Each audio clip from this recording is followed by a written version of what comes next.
The secret behind creation. That's going to be the topic on which I'm going to give you a little explanation. It's better that I use a Sanskrit word to explain things here. There is a word in Sanskrit called kama. Kama means a lot of things. It means desire. It means sex. It also means the god of love and sex.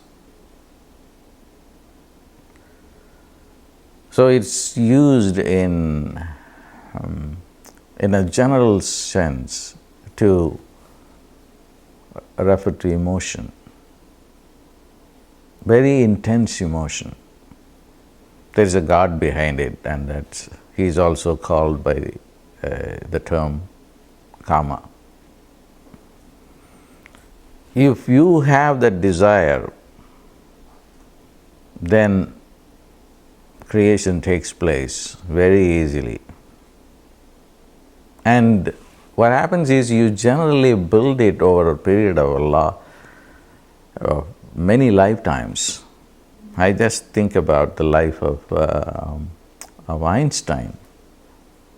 Right from a very young age, although he was not a very bright student, he was called by his professors. One of the professors called him a lazy dog. And he himself admitted that his knowledge of mathematics is very poor. But then he had this great desire to understand the secret behind physical matter, the secret behind the universe. And he came with such great passion. Although his mathematical skills were very poor, he was not giving up.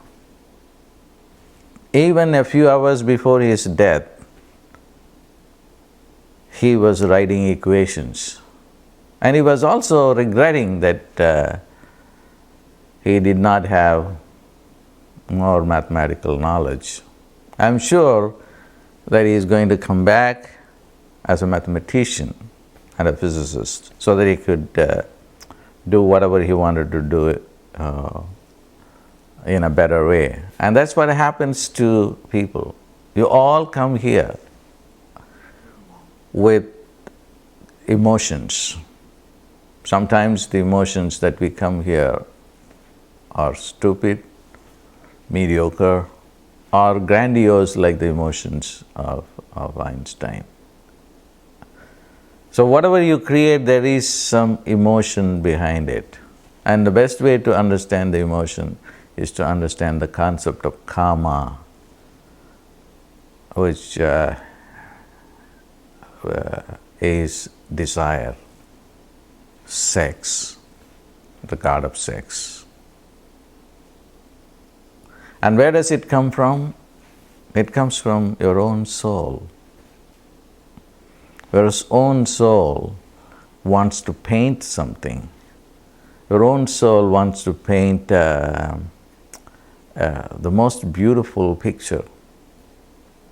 And you are not doing it for money. It is your life's interest. You are compelled to do that. And the same way with a gardener who wants to do a very beautiful garden. The same thing applies to everyone who is driven by a passion. Every one of you have a passion to do whatever you want to do. And those who became billionaires, they had the passion to make money. So they didn't worry about getting a PhD or MD or any other qualification. They were not interested in academic excellence. They were interested, their focus was only on money. They had great passion to become billionaires. Unfortunately, people who are very, very poor and who can't even pay their rent or buy grocery, they also have a passion to be so poor. This is very unfortunate. So desire is behind this manifestation. So you may ask, how would anybody would want to be a poor person? Maybe not in this lifetime, but there were circumstances in a previous lifetime that this person adored poverty for some reason. There are people like the Buddha. The Buddha embraced nothingness.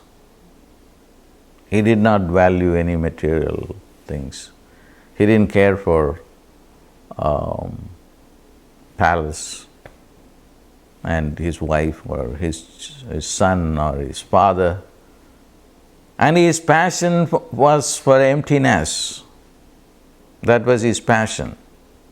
So that created a reality that glorified emptiness.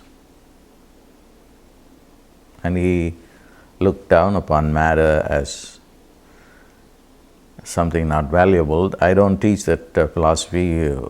Those of you who have been following me, I know that that is a lopsided reality. So I want you to look at every emotion that you have and evaluate it. And now, right now, I am thinking about St. Francis of Assisi and the vow of poverty, Maybe you belonged to those people who are poor, belonged to a sect, a religious sect, or an esoteric sect that idealized poverty as the only way to go to heaven or attain enlightenment. And then they got disillusioned. But then their vested interest for lifetimes have been only on poverty, because poverty will create a distaste towards material things. And once you are disinterested in material things, then you will focus on God, which is real. And this kind of training brought some emotions within you to passionately go after nothingness and reject materialism. And that is perhaps one of the causes for your poverty. So there is an emotion behind everything. Recently I met with a person who had a great passion to have a child. And that was the number one passion for her. She did not want anything as the number one priority other than the child. The child is the number one priority. Money may be secondary, the other things are have third or fourth priorities.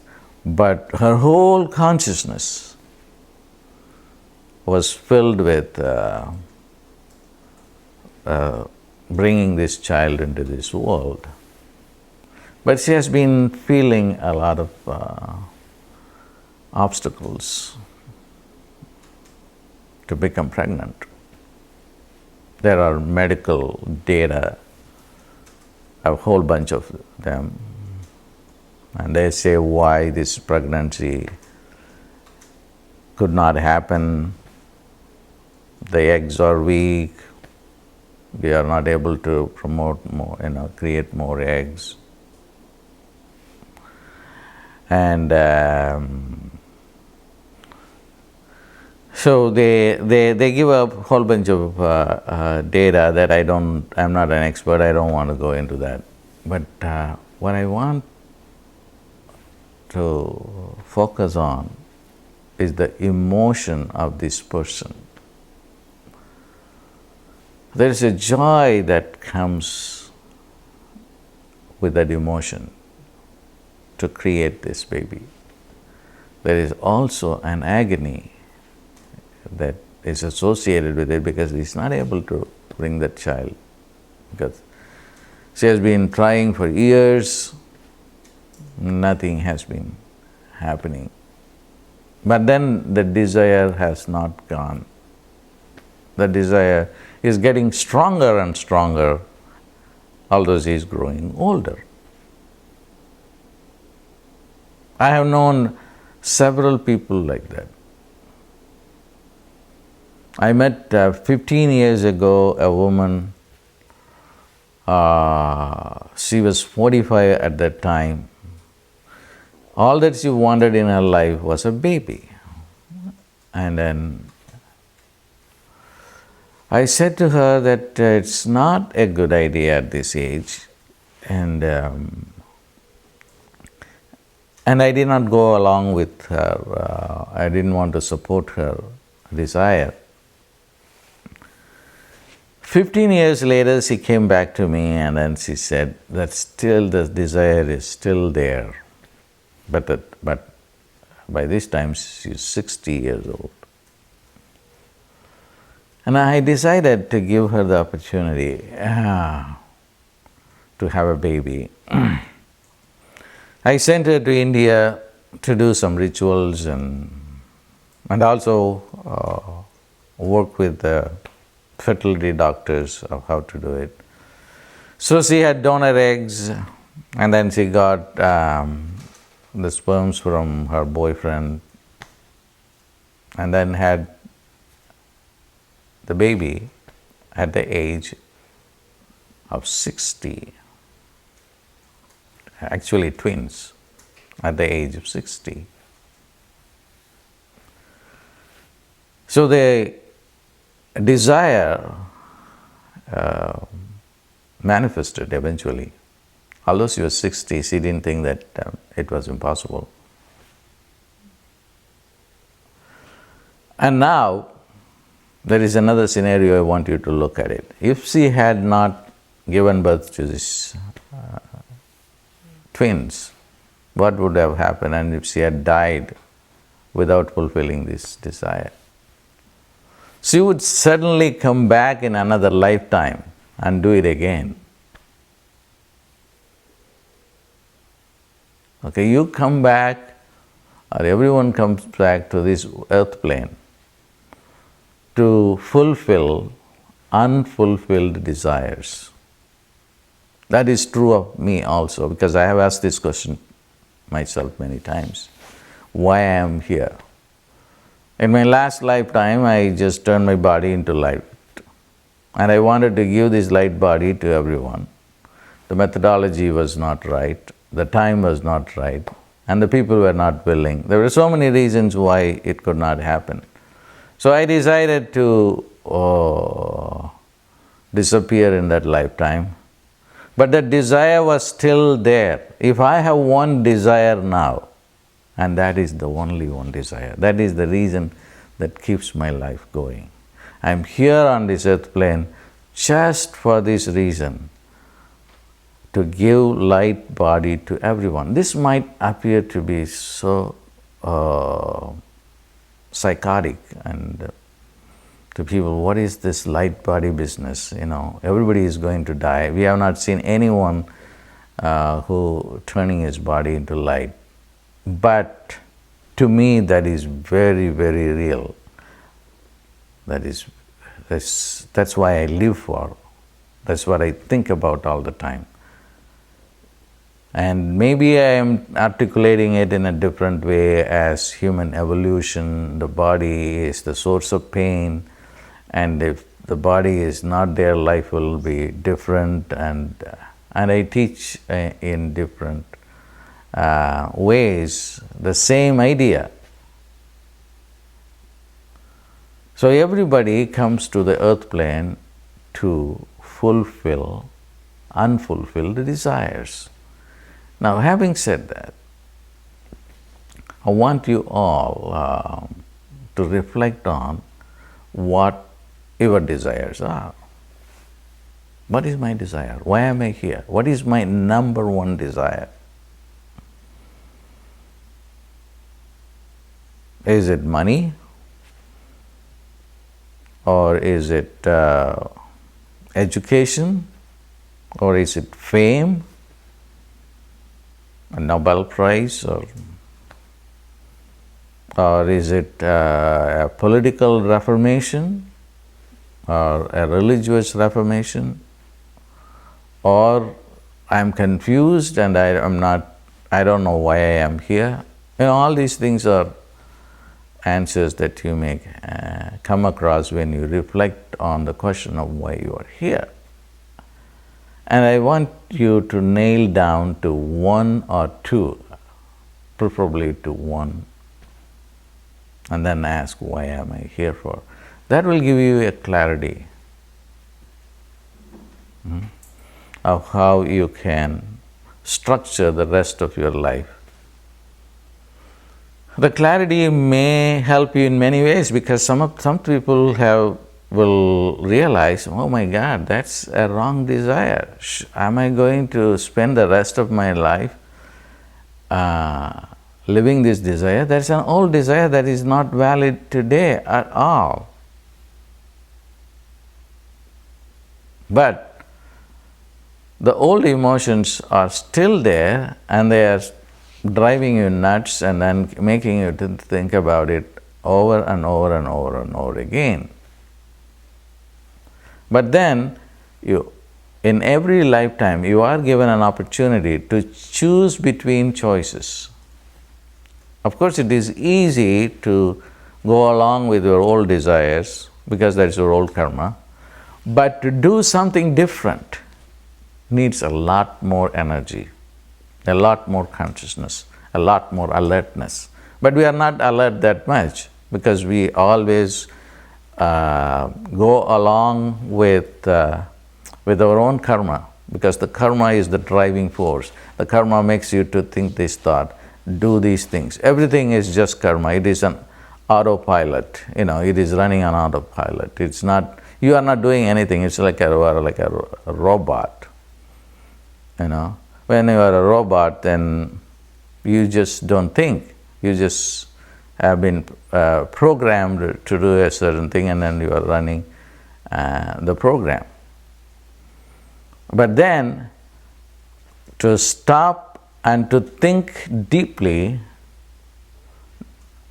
is the best choice that everyone can think of. Stop and think. Is this the right choice? So while I was talking to this person who said that my whole desire is to bring this baby out into the world, and I don't want a donor egg or the sperm from another person. This is how I just want. Okay? I want my own baby. She's not the only one. I have seen so many people who have said that, who are against donor eggs. They want their own eggs, And then at every level you have to stop and think, is this really sane and profitable to think in this fashion? Or should I change my emotions? Should I change my thoughts? You always have choices. You are never a victim unless you accept it, or unless you become totally unconscious. You are a victim. Otherwise, you are not a victim. You have given enough willpower, free will, to choose. But unfortunately, most people don't use that free will or misuse it. That's the thing. I don't want to go into that because that's another topic I will talk about another time, what is free will and what is a misuse and all that. But I want to come back to the problem of emotions with which I started this discussion. Emotions are creative. Okay? But then you have to ask yourself, is this the right emotions? Now, I'm going to say a few things about how to handle an emotion that is so overwhelming, but you find that it is not the right emotions to live the rest of your life with. But you do not know, but you are overwhelmed. I want this, I want this, I want this, whatever it is, money, a baby or job or business. There are a few things that you can do. You have come here to this earth plane with this emotion. You have to somehow spend it. And if you don't spend it, it is going to be still there and going to create problems, because it will come to you and haunt you all the time. So how can you spend it? Usually people spend it over a period of lifetime or many lifetimes. Okay.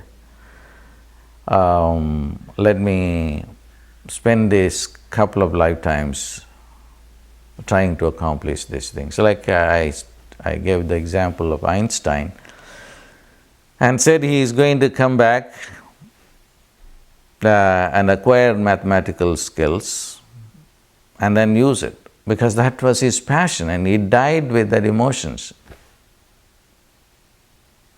Okay? So what would you do? The one thing is, you don't want to do spend the whole lifetime living this old emotion. You can spend it in another way. The bottom line is you have to completely exhaust it. How do you exhaust it? I can think of two ways. One is just a fantasy. Just live that fantasy as if you are having that reality. In the case of this woman who wanting to have a baby, just to name that baby and raise her up, just go into your meditation and then watch her growing from month 1 to month 2, and then see that everything, and then all your desires to raise her up, putting her in preschool and taking her to swimming and all these things, and raising her up to, the child is like old enough and go to college, and then even if you can even take this imagination until the until this person gets married and you have grandchildren and so forth. Finish that meditation.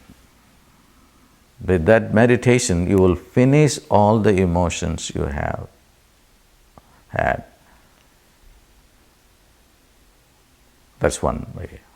What's the other way? The other way is a little difficult. It is what to work with dreams. You can dream about it. Through dreams, you can spend or exhaust lifetimes of experiences in just a few dreams. So the dreams are tricky because you may be dreaming all this already, or you are. But the problem is you don't remember your dreams.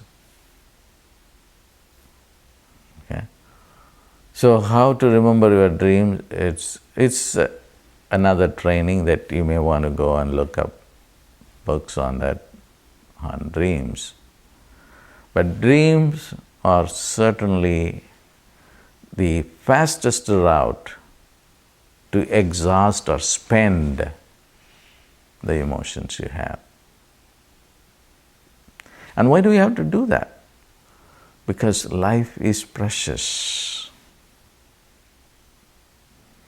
And you don't want to be stuck with old emotions. Then you cannot live life, in the now. You will be living an old life. Then everything is just theoretical. I still help people to fulfill their old emotions. Why? Because that is the only way they can relate to. Well, that's not my choice. If people ask me, can you select something for me, I will tell them, just dump all your old emotions, all of them. Then only you can live in the now. There are infinite possibilities in the now. The moment you are stuck to the old concepts, old emotions, old ideas, then you will be deprived of the now. There are infinite possibilities. But then this is a road that is less traveled. Not many people are willing to do that, because to go against the karmic forces need a lot of consciousness, a lot of commitment. Commitment to what? Commitment to life. Then you will understand what really time is.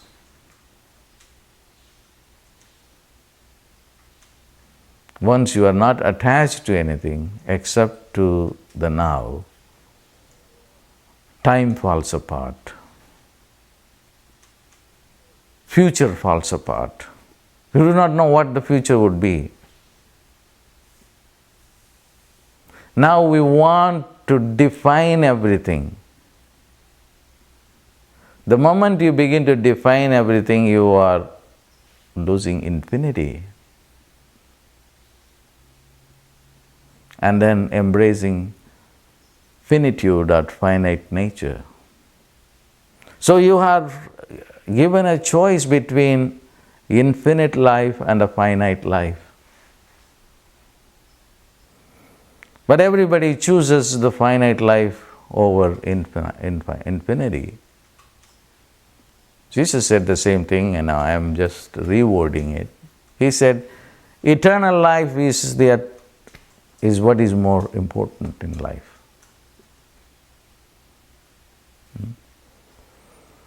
And people asked Jesus, forget about eternal life, give me fish and bread. This is what Moses gave us. And Jesus replied to them, look, yes, he did. But what happened to the people who ate the bread and fish? They died. I don't want you to die like that.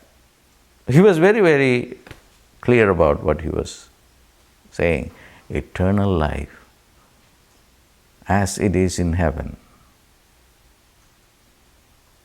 So for over 2,000 years, we still have been struggling. It's not that Jesus alone was the first guy to talk about it. There are people right from the very beginning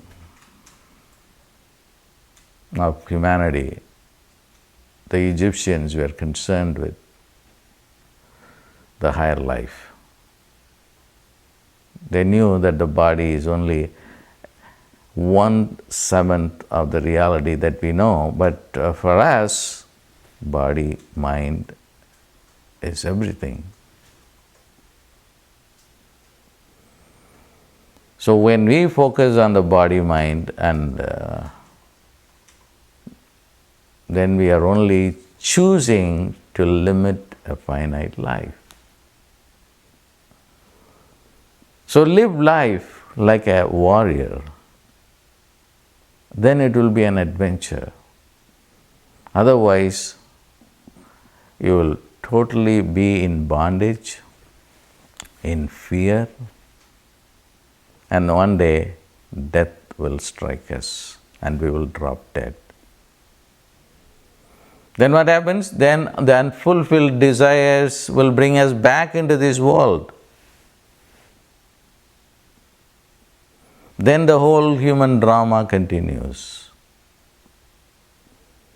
So we should completely exhaust all the emotions, all the desires that we have gathered over a period of millions of lifetimes. So everyone has to examine their own life and then make important choices.